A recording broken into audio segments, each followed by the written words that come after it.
We have been fighting for our land, for our identity, and we have been waiting for this historic moment, historic day. And today, we are really happy to see these things happen. So we are happy to sign an agreement, and hopefully, this agreement will usher in a new era, an era of peace and development and harmony. Thank you. खुलुमबाय रायजोफोर गिबिसिन थारौथि थांखिब्ल YouTube चेनेलनिफ्राय रायजो राजा बयनिसिमबो दिनैनि फुंबिलिनि गोजोननाय जासिहरग्रोनाय जाबाय। दिनै आं नोंसोरजों सावरायनो माखासे भिडिअसफोरखौहाय लानानै फैबावबाय। दिनैनि गिबिसिन भिडिअआ जाहैबाय दंफां सिखावनि सायाव जोङो एसे सावरायलायगोन। नैथियाव जाहैबाय रायजो राजा नोंथांमोन जोङो रिन्जय बर'नि थगायसुला बाथ्रा बुंनायनि सायाव जोङो एसे बाथ्रा सावरायलायनाय जागोन। भिडिअखौ ससे खोनासंब्लानो जाबाय। थामथियावहाय मुनमुन ब्रह्मनि एरियायाव माबायदि अबस्था सोलिदों बेखौबो जोङो एसे सावरायलायगोन। जोबनायाव रायजो राजा नोंथांमोन मिस्टार मेमोरेन्डामनि सायाव आं फंनैसो बाथ्रा बुंगोन रायजोफोर। बे समावहाय नोंथांमोना नायनानै लादो। गोजौआवहाय फानिराम ब्रह्म, गाहायावहाय दंफां सिखाव ना रायजो राजा नोंथांमोना मिथिखागौ दा। आरोबाव साइडआव नोंथांमोना नुदोंना दंफां खावनायनि हमजानाय। गोजौआव फानिराम ब्रह्म, गाहायावहाय दंफां सिखाव, ओमफ्राय आंनि गाहायावहाय दंफां खावनानै हमजानाय ना। दिनैहाय सिखावा सोर? बिपिएफ पार्टिनिफ्रायनो हमजाबाय। साल दंफां सिखाव, बेसेन गोसा साल दंफांखौहाय दानफायनानै फानग्राया बिपिएफ पार्टिनिफ्रायनो। दा बेनि समावहाय आदै फानिराम ब्रह्मआ मा बुंनो सानो दिनै? सिखावा गावसोरनोखा, खिन्थु बिसोरो मा होनो सिखोमानो नाजायो। दिनै नुबाय दा बे जालाबिलानि बिसिडिसि चेयारमेन बिपिएफ पार्टिनि आबुल शेखआ दिनैहाय हमजानाय नोंथांमोना गाहायाव नुगासिनो दङ। सिखावखौ बिपिएफ पार्टिया मावखायोखा, दानिल' नंखाया। 17 बोसोरावबो बिसोरो साल दंफां खावखानायखा। साल दंफां खावनाय समावहाय बिसोरो फैसा लानानैहाय रायजो राजाफोरखौहाय साल दंफां दानफायनो थाखाय खाबु होखानायसो बिसोरो सिगांबो। बै समाव एनडिएफबिफोरसो हमथायोमोन, बिपिएफ सरकारा हमथायामोन रायजोफोर। जेसेबांखि बुं नोंथांमोना, आंबो नुबोनाय, आंबो बोबोनाय, आंबो साइकेल नारबोनाय, मिथिबाय दा। 3 फात्ता बाथाम लानानैहाय साइकेल नारबोनाय आंबो फरायफुनाय समावहाय। बे समावहाय सोर हमथायोमोन? एनडिएफबिफोर। नाथाय बे समावहाय बिपिएफ पार्टि बिएलटिफ्रा रयेल्टि लायै फैसा लायै दंफां बोनायखौहाय हगारनानै होयोमोन। थिग दिनैबो बिसोरो सरकार फैनाय लोगो लोगो गावसिनि लिडारफ्रानो दंफां खावनायखौ जोङो नुनो मोनदों रायजोफोर। बाथ्राया नंखाय नामा रायजोफोर? गाज्रि दामोन बेफोर बुंनायनि थाखाय ना। बिथांमोना खावनायाव एक्सपार्टखा, मिथिबाय दा। 2 नाम्बार मावनायावहाय नाम्बार 1 खा बिथांमोना। दा बिथांमोननि सरकार, बिसोरो गोसोबायदि मावखागोन। दा दायनिगिरिया जाहैबाय फानिराम ब्रह्म आदै, बिथाङा बिपिएफ पार्टिनि दानि सरकारनि हाग्रा बिफाननि मन्त्रि। मानो नायनो रोङाखै? ना बिसोरनो थोननाय नामा रायजोफोर? जेराव भिसिडिसिनि चेयारमेनलै, मिथिबाय दा। साधारन सुबुंब्ला दस्रा खोथामोन बियो। बेबो इसिनि साल दंफांखौहाय दानस'ना लाबोनाय। बिदि जायो सरकारा। सरकारानो सिखाव खावोब्लालाय पाब्लिकखौलाय बोरैथो हमनांगौ जाखो रायजोफोर? ना मा बुङो रायजोफोर? दानिया फैदो रिन्जय बर'आ मा बुंदों। स्टेटनि एपइन्टमेन्टआथ' थाबैनो जासिगोन। दाख्लै बयबो स्क्रिनिं कमिटिनि मिटिं जालांबाय। प्रभिन्सियेलाइजेसन एक्ट बेनि सायाव जोंहा इएम बिथाङा दायो नायबिजिरगासिनो दङ डिपार्टमेन्टेलि। बेखौ माने गभर्नमेन्ट अफ आसामजों सावरायगासिनो दङ बोरै खालामबा मोजां जायो। स्टेटनि एपइन्टमेन्टआथ' थाबैनो जासिगोन। दाख्लै बयबो स्क्रिनिं कमिटिनि मिटिं जालांबाय। वाह भाई, एपइन्टमेन्ट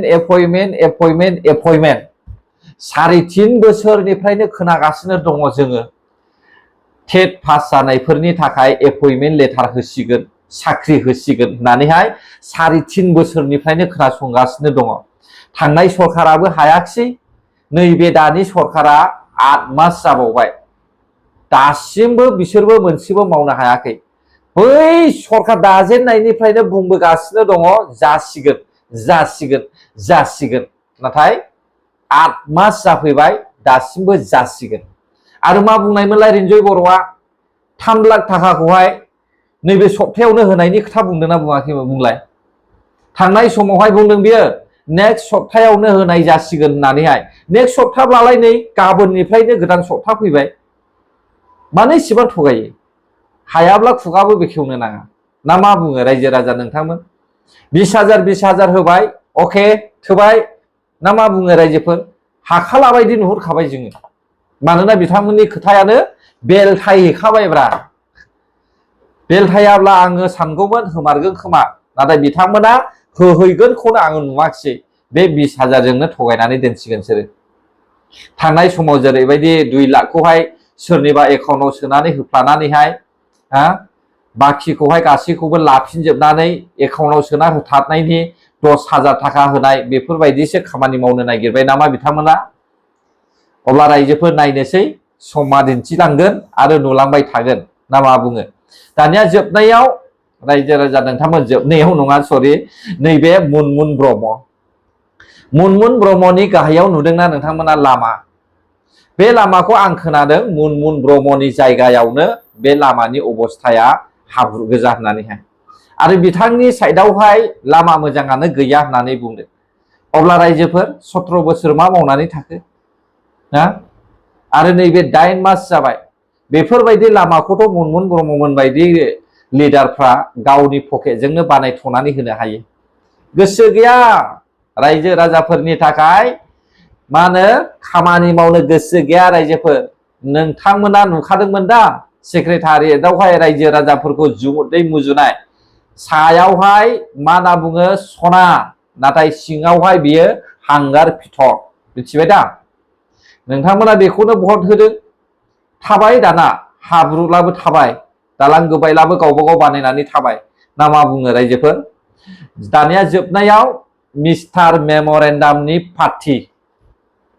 दा मिस्टार मेम'रेन्डामनि पार्टीया बुंदोंमोन जे इभिक्सन खालामनायनि बाथ्रा मे दानाव जुदि सरकारा बे खामानिखौ मावाब्ला जुन दाननिफ्राय बिथांमोना सोमावसारगोन इभिक्सन खालामनायखौ जागायजेनगोन नङा होमब्ला रायजोफोर नाथाय हाइ कमान्ड बिपिएफ पार्टीनि सीएमआ मेम'रेन्डाम होनायखौहाय गनायदों खोमा रायजोफोर बे दावराव देख्रेबमोननि ट्राइबेल सुरक्षा मन्चनि मेम'रेन्डाम होनायखौहाय बिपिएफनि सीएमआ गनायदों खोमा होखारनांगौ होननानैहाय होखारजेनबाय नामा आंथ' नुवाखै होखारजेननायनि बबे जायगायाव होखारजेनखो जेरावबो होखाराखै अनलि आसामाल' गावसिनि जायगाखौहाय होखारनानैहाय बिटिआरआव गारसन हरगासिनो दङ मिथिबायना रायजोफोर दा नायनोसै गाबोननिफ्राय जुन दान हाबसिगोन जुन दानावहाय जागायोना जागाया नुनोसै रायजोफोर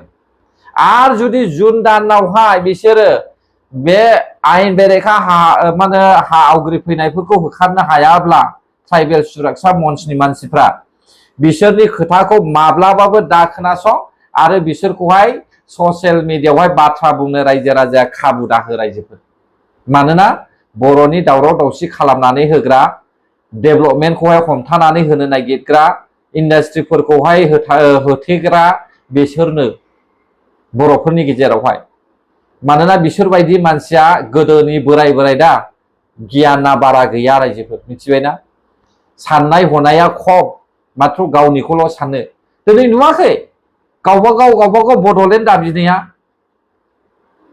मा फोरमायनाय जादों बेफोरलाय बड'लेण्डखौ सोरबा साफ्रोमबो लिडारनो होनो हायो नामा रायजोफोर दा गिबि इन्ट्र'आव आङो रन्जन दैमारि सारनि मा होनो बुंनायखौहाय होनानै होखाबाय रन्जन दैमारि सारखौहाय बिसोरबायदि मानसियानो थगायदों होननानैहाय बुंबाय थादोंमोन बिटिआर एकर्डखौ बिसोरबायदि मानसियानो नेवसिबाय थादोंमोन दिनै रन्जन दैमारि सारनि खुगानिफ्राय जोङो सिगांनि बुंनाय रावखौ खोनाबाय गासैबो नंखायजोब ना दा माब्ला बख'गोन बिपिएफ पार्टीया बिथाङा समाय लादोंमोन बै समाव बख'नो थाखाय जों सिरि थाया आं सिरि थाया रायजोफोर रन्जन दैमारि सारखौहाय जेब्लासिमहालागै बख'आ आं सिरि थाया आं भिडिअ बानायगोन रन्जन दैमारि सारनि आरो बिपिएफनि हेंथा आं भिडिअ बानायगोन आरो ट्राइबेल सुरक्षा मन्चनि माबायदि मावो नायलांगोन रायजोफोर गोजोन्थों अब्ला भिडिअआबो बेसेखिनियानोमोन जायफ्रा जोबजासे नायबाय बर' हारि जै जाथों जै बर' हारिनि